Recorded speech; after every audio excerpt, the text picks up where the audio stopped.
పిచ్చోడన్నదంటారు, పొట్టోడిని పొట్టి అనద్దంటారు. Sitaare Zameen per plot ఏంటంటే drunk and driving case తర్వాత Gulshan special కిడ్స్ని coach చేయడం స్టార్ట్ చేస్తాడు. ఈ జర్నీలో తన తప్పులు, family problems and real life values గురించి తెలుసుకుంటాడు. లాస్ట్లో he becomes a better person and finds true purpose. Special kids సక్సెస్ని హార్ట్ టచింగ్గా చూపించింది. First half is fast and engaging. Second హాఫ్లో కొన్ని సీన్స్ ఫోకస్ మిస్ అయినా ఫీల్ ఉంటుంది. Aamir Khan as determined coach is super.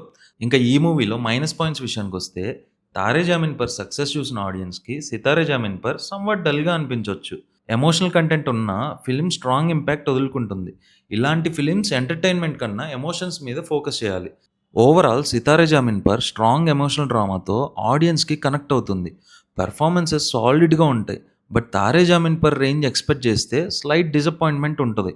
Story కొన్ని ప్లేసెస్లో స్లో అవుతుంది, విచ్ మే టెస్ట్ పేషెన్స్.